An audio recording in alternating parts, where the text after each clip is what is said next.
첫 번째 발표는 생협 증명의 도농 상생 전략입니다. 주로 이제 우리 생협이 대표되는 게 간살림, 또 아이프, 또 집에 행복 중심 이렇게 있습니다만 간살림 사례 중심으로 우리 정교 모신가 살림 연구소 연구실장님 발표가 있도록 하겠습니다. 네.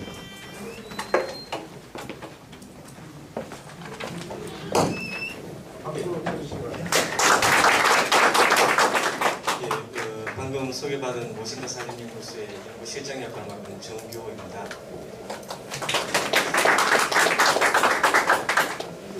사회자 선생님 말씀 들으면서 오늘 이 자리를 기획한 취지가 저도 이제 제대로 좀 이해가 된 것 같습니다. 그래서 다행히 저희 분과는 자료집이 있더라고요. 좀 와서 파일만 줘가지고 깜짝 놀라서 또 밖에 나가고 복사를 해가 왔었는데 자료집이 있어서 제가 받은 제목이 생협 진영의 도농 상생 전략으로 이렇게 되어 있습니다. 그래서 제목을 보고 좀 고민을 하다가 이제 주최 측에 연락을 드렸더니 좀 시간이 지났다. 뭐냐면은 진영이라는 표현이 상당히 고민스럽게 되더라고요. 정말 우리 시대에 상생으로 가기 위해서는 이 낡은 진영놀이를 어떻게 좀 넘어설까 이런 또 고민이 되고, 또 하나는 저도 답은 없습니다만 전략이라는 표현이 중요함에도 불구하고 우리가 도농상생이 이 사람 풀리는 여러 가지 것들이 정말 전략이 부족해서 그런가, 그 중에 한 부분이긴 하겠지만 또 다른 무엇은 없을까, 이런 또 고민도 하게 됩니다. 그러면서 처음에 주셨던 이 도시의 반란, 도시와 농촌의 하모니, 이 제목은 참 멋지더라고요. 정말 이 하모니가 필요한데, 제가 생각했을 때 이 하모니가 되기 위해서는, 도시와 농촌이 하모니가 되기 위해서는 도시의 반란이 필요한 것 같습니다. 그런 측면에서 제가 좀 내용을 부족하다고 준비를 했고요. 이 생협에 여기 다른 중진 생협에서 오시고, 그래서 많은 생협들이 특히 먹을거리를 기반으로 해서 여러 생협들이 많은 활동들을 하고 계시는데, 제가 경험하고 있는 곳이 관야원기 간살림이어서 이후에 사례 쪽에는 간살림 사례를 중심으로 말씀드리는 것을 양해 드리겠습니다. 그래서 전체 구성으로 이 도농상생의 시대적 의미, 그래서 이 사전적 의미가 정말 시대적 의미로서 도농상생이 이야기 다가오고 있다. 그 관련해서 많은 영역들의 노력이 필요한데 생협들은 어떤 의미와 역할들을 하고 있고 또 과제는 무엇인가, 간살림 경험을 중심으로 말씀드리면서 마지막 부분에 좀 저의 답은 없습니다만 함께 고민할 몇 가지 거리들을 말씀드리도록 하겠습니다.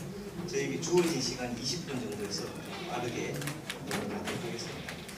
너무나 잘 아시다시피 식량 위기는 예견된 재난인 것 같습니다.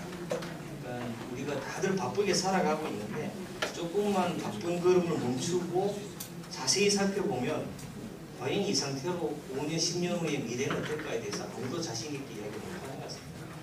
물론 식량 위기의 원인들은 여러 가지가 있을 것 같고요. 그런 부분들은 이렇게 잘 참고해 주시면 좋을 것 같습니다. 특히 이 글로벌 금융위기가 일어나고 나서 새로운 투자처를 찾는 이 투기 자원들이 있습니다. 근데 기존에는 이제 광물, 식량으로 이제 농지로 넘어가고 있습니다. 이런 부분들을 어떻게 할 것인가. 올해 세계 가정농업회라고 합니다.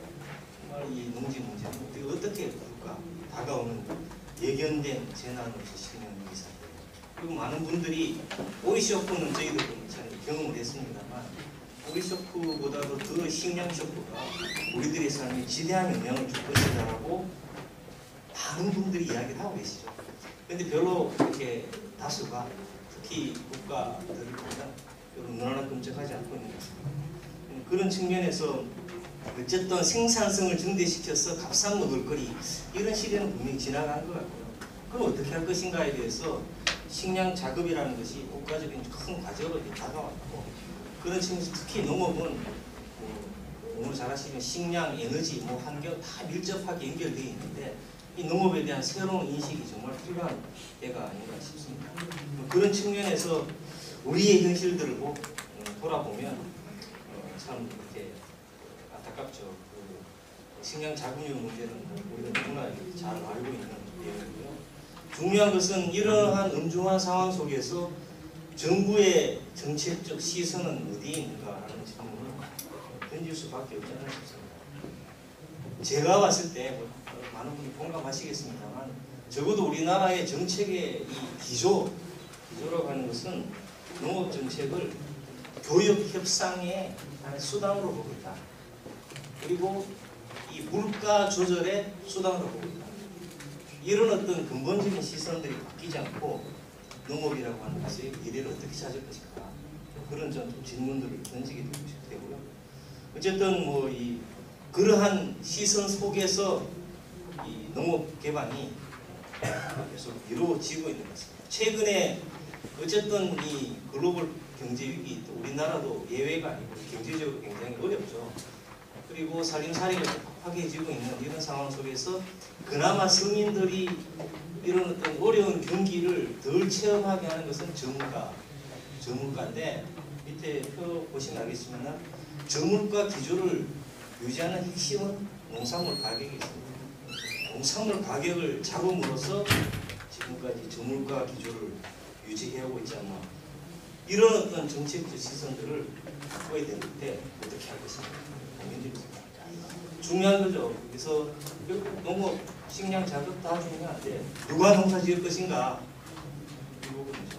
농사 짓는 인구는 계속 줄어들고 있고 농촌 고령화는 계속 확대되고 있고 도농 간 소득 격차는 계속 커져가고 있고, 이런 현실들은 여러 가지 지표를 통해서 확인할 수 있습니다. 누가 농사를 지을 것인가, 어디서 농사를 지을 것인가, 이 부분이죠.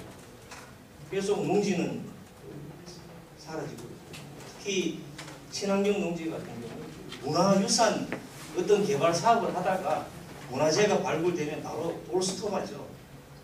그만큼 중요한 공적 자산으로서 문화재를 바라보는데 우리의 농지는 왜 그렇게 보지 못하는가, 이런 부분들에 대해서 정말 사회 전체적으로 함께 고민해야 될 부분이 아닐까 싶습니다.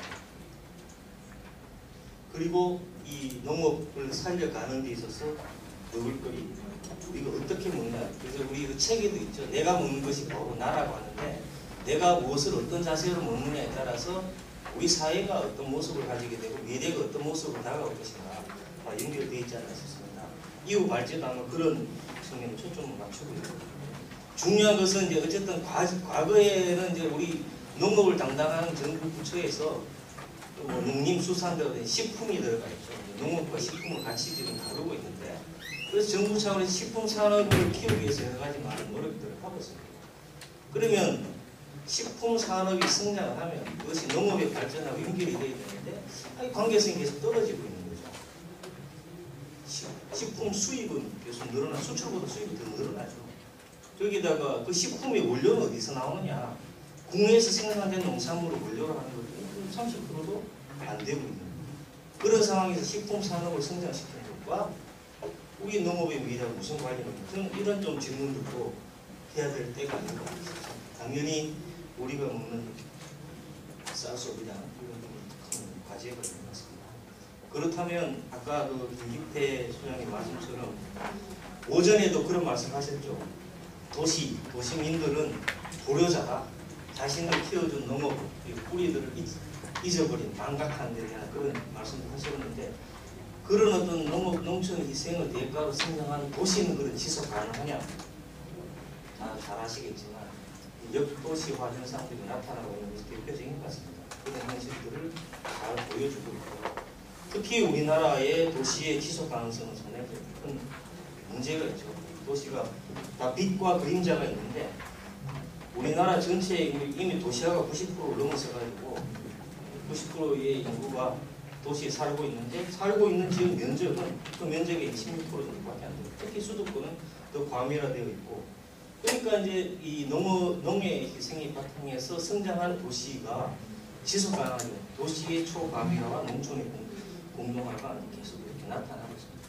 이런 어떤 도시적 삶에 대한 그 국민들이 최근에 와서 도시 농업이라든지 마을 공동체에 대한 관심으로 좀 나타나고 있거든요. 비농업이라든지 이런 그 단순히 어떤 정부에서 정책을 만들고 뭐 중간 지원 조직이 만들어졌다고 해서 바람이 불지는 않습니다. 어떤 그런 이미 도시 정책에도 기존의 어떤 성장 관리라든가 이런 것에 대한 그 팽창형 도시 정책에서 성장 관리, 도시 재생, 새로운 담론들이 계속 나타나고 있는 것도 도시 지속 가능성에 대한 고민들이 바탕이 되어 있다고 볼 수 있습니다. 결국은 도시 농촌이 서로가 서로를 함께 살리는 관계로 가는 것은 당연히 그 시대적 과제일 것 같습니다. 도시가 살기 위해서도 건강한 농촌이 바탕이 되어야 되고, 동시에 건강한 농촌이 되기 위해서는 도시의 역할 변화가 굉장히 중요하지 않을까 싶습니다. 좀 상식적인 이야기라도 볼 수 있는데요. 특히 우리 한국 사회의 그 권력과 자본, 자원, 인적 자산들이 도시에 다 집중되어 있기 때문에 도시가 사실은 도농 상생에 있어서 키를 쥐고 있다고 그렇게 생각을 하고 있습니다. 도시가 어떤 선택을 하느냐에 따라서 농촌의 붕괴는 더 가속화될 수도 있고, 또는 이런 어떤 큰 기조들을 바꿔낼 수 있는 그 그 변화들을 도시에서 만들 수도 있고, 어쨌든 우리 현재 농촌 농가 인구수 뭐 6.7%인가 이기 투표로서도 힘이 없습니다. 유권자로서. 그리고 도시의 어떤 각성과 자기 변화들이 있어야 되고, 그래서 이 농업을 살리는 그 핵심에는 도시 속에 농적 가치, 농의 마음들을 심어내는 것이 키가 아닌가 이렇게 좀 생각을 해보게 됩니다. 그런 측면에서 우리 한국 사회의 생력들이 여러 다양한 생력들이 존재하고 있고 많은 역할들을 하고 있는데, 특히 이 도농 상생 이런 측면에서 생협의 역할들이 굉장히 중요하다고 보고요. 여기 표에도 있습니다만 현재 먹을거리에 기반한 이 생협이 한 88만, 올해 말에 한 90만 정도 조합을 됩니다. 그래서 물론 전체 인구로 보면은 여전히 적죠. 이게 이제 한 약 90만 가구인데 인구 수로 하면 아직 한 3% 조금 더 넘는 4억 정도 될 것 같습니다. 그냥 한 씨앗 정도인데 그래도 여기서 어떤 가능성들을 계속 키워 나가야 되지 않을까 싶고요. 그런 측면에서 생협에 대해서 좀 주목할 필요는 있는 것 같습니다. 그래서 뭐 여러 가지가 있겠습니다만 자료를 좀 참고해 주시고요. 어쨌든 생활과 이 협동이라고 하는 가치를 바탕으로 한 새로운 공적 영역들을 만들어 가야 되고, 특히 이제 먹을거리 같은 이제 밥, 이 협동조합, 협동운동의 소재들이 굉장히 다양한데 밥, 먹거리는 굉장히 중요합니다. 삼시세끼 먹을거리를 통해서 내가 속해 있는 조합하고의 관계들을 맺어가기 때문에 굉장히 그런 결속력들이 이끌어내는 데 있어서 굉장히 중요한 측면들이 있습니다. 그리고 굉장히 폭넓은 대중조직 기반을 갖고 있고, 구매력을 결집시켜서 새로운 가능성들을 만들어낼 수 있는 그런 측면들을 좀 가지고 있지 않나 싶습니다. 물론 이제 사회적으로도 너무 뭐 식량, 먹거리, 안전, 환경 이런 여러 사회적 이슈에 대해서 그런 어떤 대중적인 기반을 갖고 있는 사회 활동들도 하고 있고요. 특히 당연히 국민 농업 시대에 이 농업 농촌의 문제를 도시민들, 소비자들이 어떻게 함께 고민하느냐에 있어서 생협의 역할들이 물론 기대만큼은 많이 부족하지만 있지 않나 이렇게 생각을 하고 있습니다. 그리고 안전한 먹을거리를 지키는 최고의 보루다. 이게 이제 일반 소비자들이 갖고 있는 인식인 것 같고요.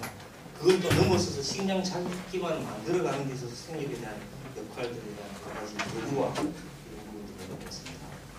그런 측면에서 우리 각 나라마다 그 나라가 갖고 있는 시대적 환경과 조건 속에서 다양한 형태의 소비자 관련조합들이 있습니다만, 적어도 이제 한국 사회에 등장한 생협들의 어떤 특성들을 저는 이렇게 표현해보고 싶습니다. 농심과 이 모심의 만남이 한국 생협의 태동에 그런 뿌리를 내리고 있지 않나. 자료도 있습니다만은 저기 초창기에 이 생활협동조합은 한국 사회에 뿌리를 내리게 했을 때의 그 당시에 생산자 농민들, 그다음에 그걸 이용했던 도시의 소비자들은 경제적 합리성을 가지고는 이해하기 어려운 그런 부분들을 갖고 있습니다. 그런 조건 속에서 함께 서로 농심과 모심을 모아서 공농 상생의 어떤 공동체의 꿈을 꾸고 한편이라고 저는 감히 이름을 붙이고 있습니다. 그런 어떤 생력 운동들을 만들어 보지 않았나 생각합니다. 그 측면에서 이제 한살림과 관련해서 활동하고 있는 것들을 좀 짧게 말씀을 드리겠습니다. 초심이 중요한 것 같습니다. 어떤 마음으로 이 땅에 그런 생활활동 운동의 조직들을 만들어내니까 처음 시작할 때 농촌의 생산자와 도시 소비자가 한 집 살림하듯 그런 어떤 세상을 한번 만들어보자. 생산자는 소비자의 생명을 보호하고 소비자는 생산자의 생활을 보장하는 사이 이런 좀 세상을 꿈꾸고 만들어보자라고 시작을 했었고 그래서 중심 가치가 밥상살림, 농업살림, 생명살림이라는 가치를 가지고 지금까지 해왔습니다. 그게 요즘에서 지역살림, 마음살림 이런 얘기를 하고 있습니다. 그래서 일본 생협 같은 부엌의 세계가 있다. 저희 한살림 같으면 밥 속에 우주가 있다라는 이런 가치를 가지고 있고 그래서 그러한 가치를 갖고 정말 생산자들이 좀 자부심을 갖고 또 농업을 이어갈 수 있도록 어떻게 할까라는 것이 농업 정책 이런 등등의 가치를 담았고 현재 올해 말 되면 약 한 50만 정도까지 갈 수 있지 않을까. 그래서 매주 한 1,600명 정도 조합원들이 계속 늘어나고 있는 상황입니다. 그래서 생산자들은 이제 103개 공동체에 2,013개. 그래서 한살림 생활협동 운동 조직을 많은 분들이 관심을 갖고 찾고 있는 것은 사회적 현상들이 한편으로 반영되어 있기도 하고 그만큼 굉장히 무거운 책임감을 느끼고 또 느껴야 되고 그런 상황이 아닐까 싶습니다. 그래서 그런 측면에서 이 여러 가지 그 농촌의 생산자들이 만들어내는 물품을 갖고 도시 소비자들이 이용하는 이런 기본 활동들을 토대로 하되 다양한 이 도농 상생의 가치들을 함께 이어가는 여러 가지 실천 프로그램들을 계속 해오고 있습니다. 특히 생산지 방문은 굉장히 중요한 프로그램으로 연중 계속 활동을 하고 있습니다. 그래서 여러 가지 이제 조합원들이 본인들이 속해 있는 상활활동 조직의 어떤 가치를 인식하는 데 있어서 많은 강좌나 활동들이 있으면 가장 효과가 높은 게 생산지 방문을 통해서 생산자들하고 대화를 하는 것을 가장 큰 효과로 인식을 하고 있습니다. 그런 어떤 체험 활동들, 생산지, 유성 이런 것들이 중요하게 해왔고요. 그 다음에 이제 연중에 어떤 절기를 맞아서 검은 조례 활동을 가을 거정간에 같은 게 서울 같은 게 89년부터 매년 같이 모여서 이제 한 해 농사 꾸며내고 생산자 소비자들 같이 하는 이런 자리를 하고 있고 특히 이제 농업과 먹거리에 대한 미래 세대 교육을 중요하게 생각하고 있습니다. 어린이 생명학교, 학교 급식활동, 요리급식 이런 배우고 있고 특히 이제 식생활 교육 뒤에 또 말씀해 주시겠습니다. 굉장히 이제 중요하게 보고 있습니다. 근데 이 먹을거리를 어떻게 건강하게 이것도 굉장히 중요합니다만은 내가 먹는 것에 농업이 어떻게 연결되어 있고 그 속에 농적 가치들을 어떻게 자기 생활 속으로 같이 녹여낼 것인가가 굉장히 중요하게 보고 있고 그런 측면에서 이 다양한 영역에서의 식생활 교육도 특히 생산지 체험 이런 것들을 중요하게 좀 다루고 있습니다. 그리고 식량 자금력 향상을 위해서 이것은 생산자들만의 노력으로도 어렵고 도시, 농촌 이 생산자, 소비자들이 함께해서 여러 가지 식량 자급 기반들을 높이는 활동들을 하고 있습니다. 그래서 보리 생산자 정부가 보리 수매 중단하고 있고 또 우리나라의 그 수산 산업이 대부분 이제 수입 옥수수에 의존하는데 이걸 어떻게 해결할 것인가 해서 머리를 맞대서 결론으로 올해 10월달에 보리를 재배해서 이제 사료로 이런 부분들을 하고 있고요. 그러면서 어쨌든 이 생산 환경 자체가 굉장히 불투명하기 때문에 그래서 이제 생산자 소비자들이 같이 돈을 모아서 기금을 만들어서 운영을 하고 있습니다. 그래서 워낙 불확실한 기후와 시장 가격 변동에 의해서 나타난 생산자들의 피해를 사실 100% 다 보전을 못하고 있습니다. 그렇지만은 어쨌든 양쪽에서 각자 예를 올해 같은 경우 9월 말까지 기준으로 생산 안정비율하고 정도, 가격 안정비율하고 정도 해서 그 피해를 그나마 조금 좀 줄이는 차원에서 이런 일을 하고 있고요. 농지 지킴이라든지 토종 종자, 쌀 이용 같은 경우는 굉장히 중요한 부분인 것 같습니다. 우리가 식량 자급을 이야기하면서 우리 농산물을 먹지 않고서는 어렵기 때문에, 그래서 예를 들어서 뭐 작년에 이제 한살림 서울 같은 경우 조합원이 한 20만 정도 되는데요. 그래서 우리 쌀 좀 많이 먹자. 그래서 이용 장려 운동을 하고 실제로 한 18% 정도 쌀을 더 많이 이용하더라고요. 이런 이제 경험들이 있어서 이걸 어떻게 좀 더 확장시켜 나갈까 그런 과제고요. 기타 우리 농업 먹거리 관련된 사회적 이슈들에 대해서 소비자들하고 해서 캠페인이라든지 이런 활동들을 지금 하고 있습니다. 예를 들어서 요 같은 경우는 이제 서울 광장에 생산자 소비자들 같이 모여서 쌀수익 개방하면서 반대 폭풍했습니다. 어쨌든 그래서 뭐 매년마다 이렇게 조금씩의 뭐 조합원 수와 생산자 농가 수가 조금씩 뭐 생산지 면적들이 좀 늘어나고 이렇게 하고 있습니다. 하고 있는데 고민이죠. 그러니까 이게 내부적으로 봤을 때 이런 어떤 가시적 성과가 있습니다만 사회 전체적으로 농업이 어려워지고 하는 속도가 너무나 빠르기 때문에, 그리고 저희도 하고 있는 역할들은 전체에 비해서 굉장히 아직까지 좋죠. 이거 어떻게 할 것인가가 여전히 마음 큰 고민으로 있습니다. 이 부분은 그 설문조사를 저희들이 했었어요. 올해 그 7, 8월 달에 전국 한살림 조합원 중에 한 5,700분 대상으로 생산자들 한 1,200분 정도 해서 설문조사를 했는데, 똑같은 질문 문항을 행복도에 대한 질문 문항을 작년 말에 농경연에서 일반 소비자하고 일반 생산자 농민들하고 했던 것들하고 비교해 보면 상대적으로 이제 동상생이 협동조합 속에 들어있는 것 행복도가 조금 더 이제 높은 부분들이 있는데, 특히 그 관계성을 통해서 행복도가 이제 많이 높게 나타나고 있습니다. 그래서 그런 부분들을 저희들 좀 주목을 할 필요가 있을 것 같고요.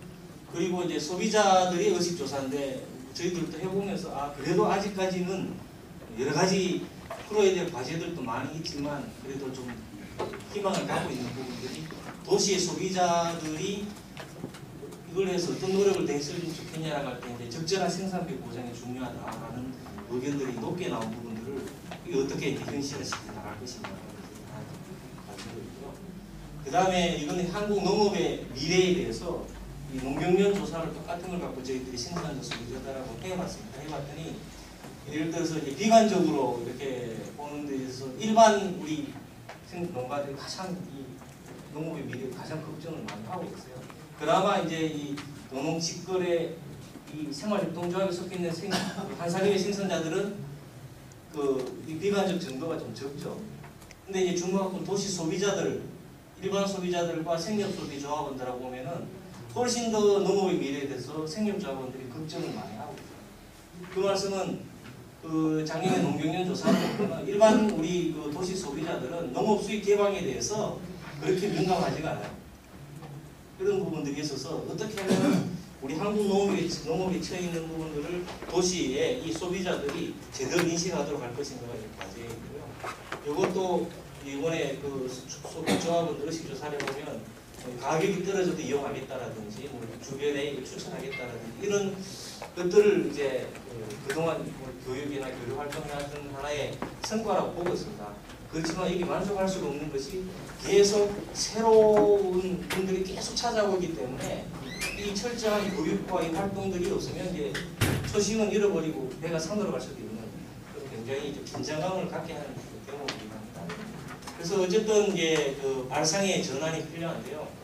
시간이 좀 지났습니다만 어쨌든 이 농업 문제가 한국 경제 속에서 이제 자리를 하고 있기 때문에 우리 뭐 경제 문제에 대해서는 다들 걱정하죠. 뭐 한국 은행 총재부터 해가지고 답이 없습니다. 근데 어쨌든 대외 의존형, 부채형, 투기형, 거품 경제는 분명한 것 같고요.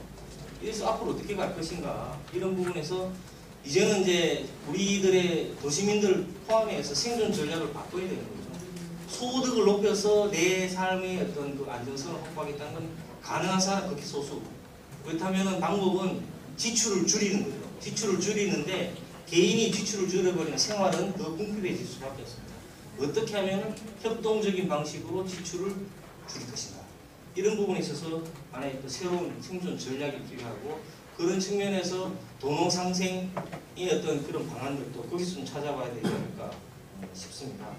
그리고 역시 아까 말씀드린 것처럼 농업이라고 하는 부분들은 굉장히 이 중요한 과제임에도 불구하고 오늘 또 제가 받았던 느낌은 오전에 그나마 훌륭한 정치인들이잖아요. 굉장히 훌륭한 정치인분들을 모셨는데 이제 주제가 농업이다 보니까 농업에 대해서 많은 의견도 주시고 하시는데 중요한 것은 우리 사회 수많은 선택지 중에 하나인 농업. 이제 나가서 중소기업은 어떻게 할 것이고 뭐 한국 경제는 어떻게 살고 하다 보면 우선순위는 그렇게 가는 거예요. 우선순위를 바꿔야 되는 이런 부분이 있습니다. 결국 그런 측면에서 이 우리 사회 인구의 다수를 차지하고 있는 도시 속에서 생활을 하고 있는 생존을 유지하고 있는 사람들이 마음속에 농업이라고 하는 것들을 자기 문제를 어떻게 인식하도록 할 것인가가 과제이고 그런 측면에서 생협의 역할들이 굉장히 저는 또 중요하다고 생각을 하고 있습니다. 그리고 귀농귀촌 굉장히 중요한 큰 하나의 이제 사회적 흐름이고요. 15세대가 은퇴하고 그래서 이런 현상들이 많이 나타날 거라 보는데 이제 중요한 건 그겁니다. 도시는 이제 사람들을 등 떠밀기 시작하고 있는데 농촌에서 등 떠밀린 사람들을 어떻게 끌어들일까에 대한 준비가 굉장히 중요하다. 농촌에서 그 사람들을 끌어들일 수 있는 매력이랄까요? 이런 것들을 만들지 않으면 왔다가 다시 돌아가는 재도시화, 역도시화 현상들을 부정할 수 없다. 저는 좀 그렇게 해서 농촌에 끌어당기기 매력, 진짜 살아갈 수 있는 조건들을 어떻게 만들 것인가가 굉장히 중요하고요. 이거는 우리 현장의 농민뿐만 아니라 활동하는 전문가, 또 단체, 생명단체 포함해서 그런 역할들이 중요하고 마지막으로 이거는 참고로 해주시고 농업의 희생을 넘어서 이제 회생으로 가는 지속 가능한 사회로 가야 되는데 마지막으로 드리고 싶은 말씀은 이겁니다. 우리한테 별로 시간이 많이 남아있지 않다고 저는 생각합니다. 예를 들어서 여기 계신 분들은 그렇지만 명절 때 되면은 고속도로 미어 터지듯이 고향으로 가잖아요. 가는 것은 거기에는 그래도 나의 성장의 기억들이 담겨있고 농촌이 우리 만날 수 있는 부모님이나 친척들이 있다는 거예요. 그런데 우리 자녀 세대들은 그렇지 않습니다. 우리 인구이 다 도시에서 아파트에서 태어난 우리 자녀들이 농업, 농촌 이야기를 할 때 그런 인연의 기억이 끈이 없는 거죠. 성장 환경도 거기가 아니었고 이미 그 농업, 농촌 이야기를 할 때 나의 부모와 할아버지, 할머니와 일가시 친인척이 살고 있지 않으면 생각은 달라집니다. 그랬을 때 그나마 그런 인연의 끈을 갖고 있는 기억의 끈을 갖고 있는 지금 세대가 정말 새로운 이 반란을 일으키는 어떤 그런 준비를 하지 않고 그냥 이 골든 타임이라고 많이 합니다. 10년, 20년 지나면 정말 이게 될 수 있을까 이런 걱정이 있습니다. 그래서 그런 측면에서 많은 영역에서 지혜를 모아야 되지 않을까 싶습니다. 시간을 좀 많이 쓴 것 같습니다.